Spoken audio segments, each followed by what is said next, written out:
Renata বাংলাদেশের একটি সুপরিচিত নাম, প্রতিষ্ঠিত কোম্পানি। এবং রেনেটার যাত্রা শুরু হলো 1972 সালে। সেই 1972 সাল থেকেই বাংলাদেশের মানুষের তথা সারা বিশ্বের মানুষের জন্য রেনেটা কোয়ালিটি প্রোডাক্ট উৎপাদন ও বিপণনে কাজ করে যাচ্ছে নিরলসভাবে। তার নাম ছিল প্রথমে ফাইজার বাংলাদেশ লিমিটেড, পরবর্তীতে সেটি 1993 সালে রেনেটা লিমিটেডে রূপান্তরিত হয়। এবং শুনে অবাক হবেন, রেনেটা এখন বর্তমানে 61টি দেশে তার এক্সপোর্ট আছে এবং 2টি ফরেন সাবসিডিয়ারি কোম্পানি আছে।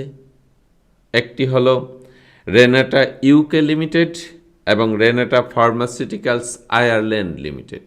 এই তো গুণ থাকার পরও রেনেটার শেয়ারের দাম এত পড়ে গেল, সেটা নিয়ে একটা প্রশ্ন আমি অহরহ পাচ্ছি যে রেনেটা এত ভালো শেয়ার, এত ভালো কোম্পানি, এত ব্যবসা এত ভালো, তারপরও কমলো কেন?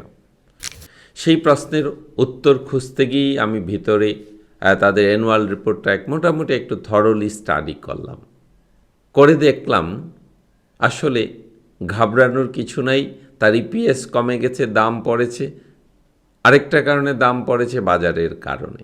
কিন্তু এই যে দাম পড়ার কারণে যে আমি অনুসন্ধান করতে গেলাম, গিয়ে যা খুঁজে পেলাম, আমি বিস্মিত হয়ে গেলাম। এবং আমি মনে করি আপনারাও অবাক হবেন, এত স্ট্রেংথ আছে এই কোম্পানিটার। এবং আমরা এরকম একটা কোম্পানির মালিকানা নিয়ে বসে আছি। কী কী স্ট্রেংথ আছে চলুন একটু দেখে নিই, তারপর আমরা যাব তার দাম পড়ল কেন, অথবা ইপিএস এত কমলো কেন গত বছর। প্রথম কথা, রেনেটা কী ধরনের ঔষধ তৈরি করে?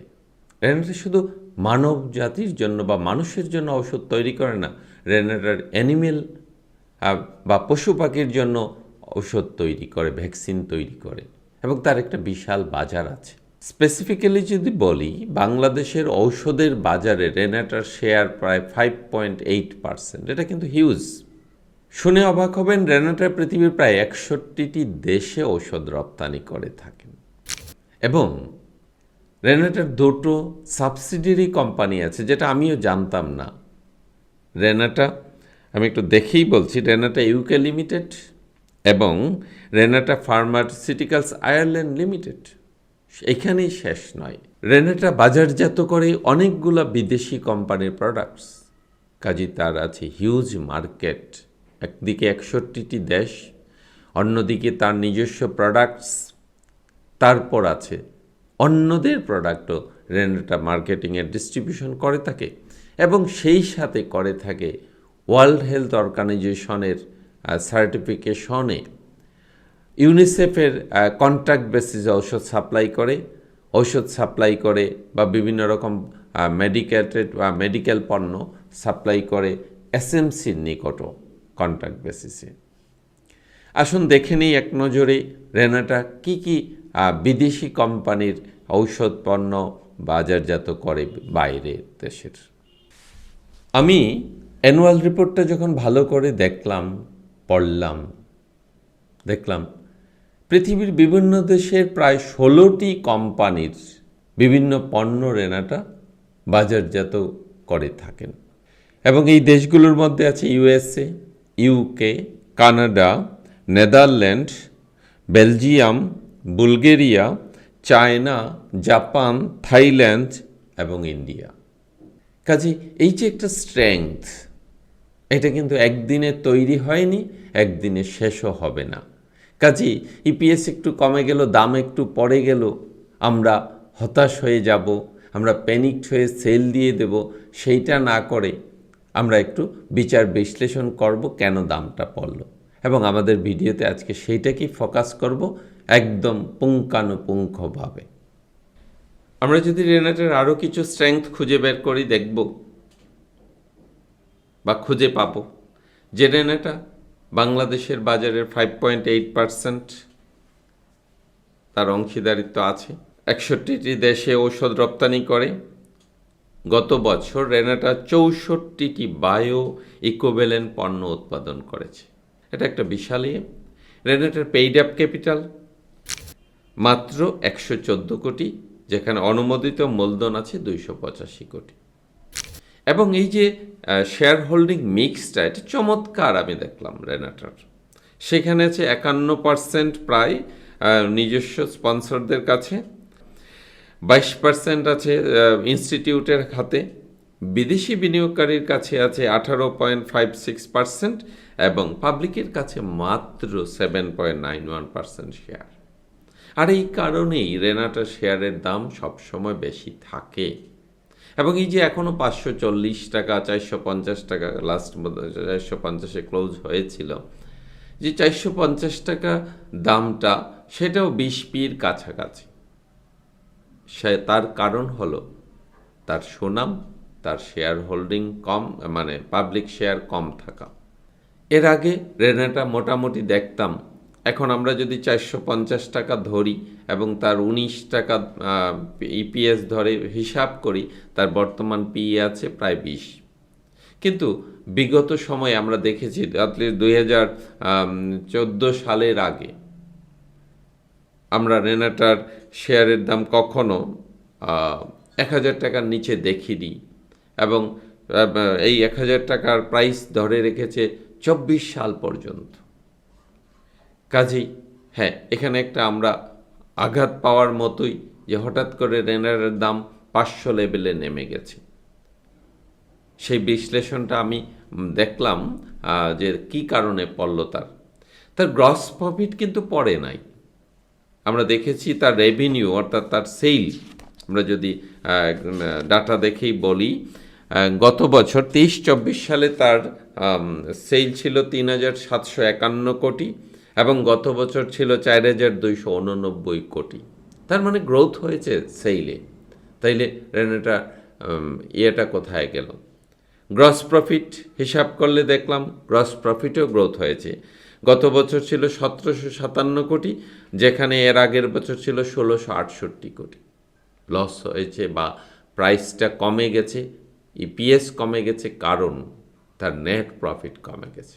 এবং এই নেট প্রফিট কমার একটা অন্যতম কারণ ছিল ইন্টারেস্ট এক্সপেন্স। এটার লোন পোর্টফোলিও অনেক বড় হয়ে গেছে, এবং তাতে করে আমি দেখলাম যে প্রায় 100 কোটি টাকা ইন্টারেস্ট এক্সপেন্স গত বছর বেড়ে গিয়েছিল। কাজেই 100 কোটি টাকা যদি ইন্টারেস্ট এক্সপেন্স বেড়ে যায়, 100 কোটি টাকা তার প্রফিট, গ্রস প্রফিট থেকে কমে গেছে এটার কারণে, তাইলে কি রেনাটা উঠে দাঁড়াবে না? আমরা বলি একটা কোম্পানি, রেনাটার মতো কোম্পানি অ্যাটলিস্ট না বুঝেই লোন করেন নাই। কাজেই সেখানে আমাদের একটা কমফোর্ট নিতে পারি যে তারা লোন করেছে এক্সপানশন প্ল্যান করে, অর্থাৎ আগামীতে রেনাটার হিউজ এক্সপানশন হবে, এটা আমরা ধরে নিতে পারি। ইন্টারেস্ট এক্সপেন্স একটা যথেষ্ট ভালো কারণ ছিল রেনাটার ইপিএস কমে যাওয়ার বা নেট প্রফিট কমে যাওয়ার। শুধু এখানেই না, আমরা জানি গত 2 বছর ধরে ঔষধ শিল্পে বেশ একটা ঝড় বয়ে গেছে। ডলার ভ্যালু ডিভ্যালুয়েশনের কারণে, অর্থাৎ টাকার এগেনস্টে ডলারের দাম বেড়ে যাওয়ার কারণে। কারণ ওষুধ শিল্পের পোড়া কাঁচামালটাই বিদেশ থেকে আনতে হয়, এবং রেনাটা এখানে সাফার করেছে। তারপর তারা এমপ্লয়ি বেনিফিটও ইনক্রিজ করেছেন, এবং এই কারণেও রেনাটার অপারেশনাল এক্সপেন্স বেড়ে গেছে। কাজেই এতগুলো কারণ যদি থেকে থাকে, তাহলে প্যানিকড হওয়ার কারণ নেই। কারণ এই কারণগুলো যৌক্তিক কারণ, লজিক্যাল কারণ এবং রেশনাল কারণ। এখন আমরা দেখব রেনাটা এই যে তার হিউজ ইন্টারেস্ট এক্সপেন্স বেড়ে গেছে, সেটার প্রেক্ষিতে কি কোনো পদক্ষেপ নিয়েছেন যেটা থেকে আমরা কমফোর্ট পেতে পারি এবং শেয়ারটা দাম কম অবস্থায় বাড়াতে পারি অথবা ধরে রাখতে পারি? হ্যাঁ, আমি যতটা দেখলাম, তারা ইতিমধ্যেই আপনারা জেনে থাকবেন বা জেনেছেন যে তারা প্রেফারেন্স শেয়ার ছেড়েছে।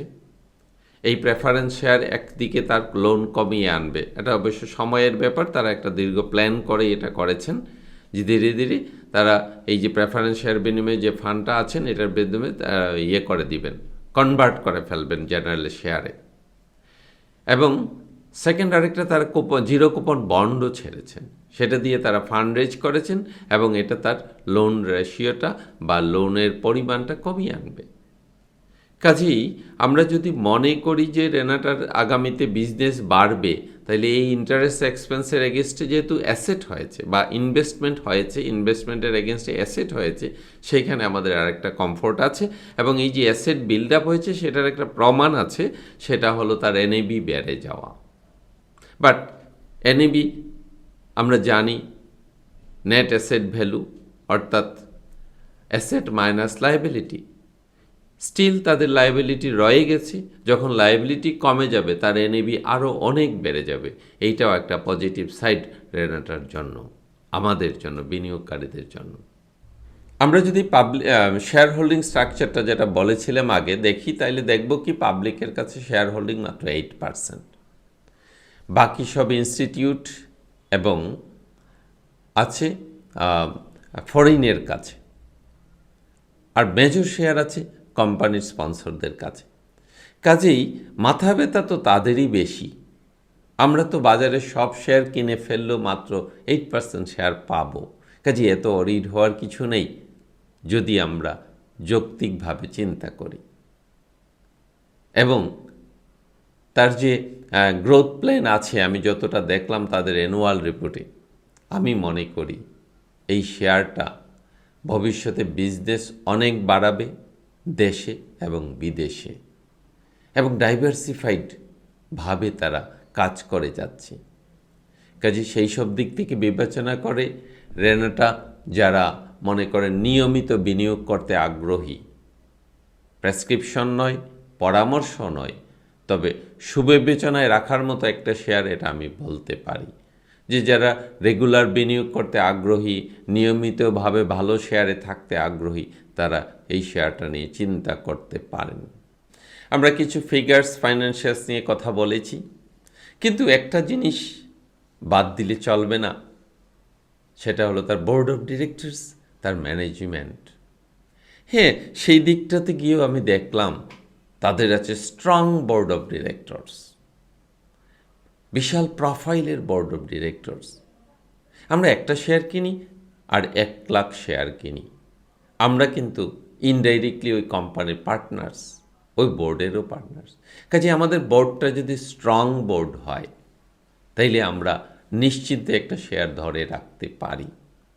তো এখানে আমরা দেখেছি তাদের চেয়ারম্যান হিসেবে আছেন কে, doctor Sarwar Ali sir chairman হিসেবে আছেন, এবং ওনার প্রোফাইল খুব ভালো প্রোফাইলের একজন মানুষ, স্বচ্ছতার একজন মানুষ, এবং মেডিকেল লাইনে উনি ডক্টর, বাই প্রফেশন উনি ডক্টর, এবং উনি ভাইস প্রেসিডেন্ট আছেন বাংলাদেশ ডায়াবেটিক অ্যাসোসিয়েশনের, প্রেসিডেন্ট ছায়ানটের, এবং ট্রাস্টি আছেন লিবারেশন ওয়ার মিউজিয়ামের। এই প্রোফাইলটা, ওনার পাস্ট প্রোফাইলটা আমরা আপনাদের সুবিধার্থে তুলে ধরব স্লাইডের মাধ্যমে। এরপর আছেন mister Kaiser Kabir, MD and CEO of the company. তার প্রোফাইলটাও কিন্তু খুব ভালো।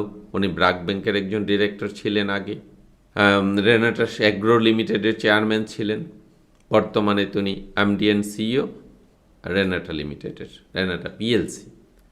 কাজে এই যে প্রোফাইল, এইটাও আমাদের জন্য একটা কমফোর্ট জোন সাধারণ বিনিয়োগকারীর জন্য। কাজে খুব বড় লোড না নিলেও আমি মনে করি আমাদের সবার পোর্টফোলিওতে কিছু এই কোম্পানির শেয়ার থাকা সুন্দর বা বাঞ্ছনীয়। শেয়ার মার্কেট একটা দারুণ মজার জায়গা। দাম বেড়ে গেলে আমরা কোথায় থেকে যে কত ভালো ভালো খবর পাই এবং ঝাঁপিয়ে পড়ি বা হুমড়ি খেয়ে পড়ি শেয়ারে, সেটার কোনো ইয়ত্তা নেই। দেখা যায় যে কোনো শেয়ার তখন নিউজ চলে আসে 3 গুণ, 5 গুণ, 7 গুণ হয়ে যাবে। আর দাম পরে যদি যায়, আমরা স্বর্ণ ও রূপার দামে বেচতে রাজি হয়ে যাই, প্যানিকড হয়। কাজেই রেনাটা নিয়ে যারা আটকে আছেন তারা কি করবেন, অথবা যারা নতুনভাবে ফান্ডামেন্টাল শেয়ারে বিনিয়োগ কী করবেন, সে আলোকে একটু কথা বলি। আমার পোর্টফোলিও হলে আমি কি করতাম, বা আমার পোর্টফোলিওতে রেনাটা আছে, সেখানে আমার কি করণীয় আমি বলি। যে রাতারাতি রেনেটার শেয়ার, যেহেতু এটা ফান্ডামেন্টাল শেয়ার, কোনো ফান্ডামেন্টাল শেয়ারে রাতারাতি জাম দিবে না। কিন্তু যারা ধৈর্যশীল বিনিয়োগকারী, যাদের সেই প্যাশেন্স আছে, যারা ভালো কোম্পানির মালিকানা চান, তারা শেয়ারটা হোল্ড করে রাখতে পারেন। কারণ ওয়ারেন বাফেটের নীতি হলো বাই রাইট এবং হোল্ড টাইট। এবং লাস্ট কোয়ার্টারে রেনাটা বেশ ইমপ্রুভমেন্ট দেখিয়েছে তার ইপিএসে। আশা করা যায় তারা যেসব পরিকল্পনা নিয়েছেন সেগুলো ধীরে ধীরে ইপিএসও বাড়বে এবং লোনও কমে যাবে। এখন লোনটাই বড় বার্ডেন গত বছরের ফাইন্যান্সিয়ালসে যেটা দেখলাম আমরা। তারপর যারা নতুন করে বিনিয়োগ করতে চান, যারা মার্কেটের সাথে থাকতে চান, তাড়াতাড়ি টাকা বানাতে চান, আমি মনে করি না কোনো ফান্ডামেন্টাল শেয়ার আমাদের সেই স্বপ্ন পূরণ করবে। বাট যারা ডিপিএসের মতো, জমি কেনার মতো ডিভিডেন্ড ওরিয়েন্টেড শেয়ারে থেকে ডিভিডেন্ড মিলিয়নিয়ার হতে চান, আমি বলবো সেই স্পন্সরদের 51% শেয়ারের সাথে আমাদেরও টুকটাক শেয়ার রাখা কোনোভাবেই ভুল হবে না। আবারও বলছি যে এটা আমাদের কোনো পরামর্শ নয়, সাধারণ বিনিয়োগকারী হিসেবে আমাদের যতটুকু ধারণা হয়েছে সে আলোকেই কথা বলা। আপনি আপনার বিবেচনা নিয়েই আপনার যে বিনিয়োগ সিদ্ধান্ত নেবেন। শুধু আমরা এইটুকু বলি যে প্যানিকড হওয়ার কিছু নাই ভালো শেয়ার নিয়ে। যদি রেনেটার গুণে আপনি খুশি থাকেন, যদি রেনেটার কোয়ালিটিতে আপনি খুশি থাকেন, তবে এই শেয়ারটা আপনার পোর্টফোলিওর জন্য একটা ভালো আস্থার জায়গা হতে পারে, হওয়ার যোগ্যতা রাখে।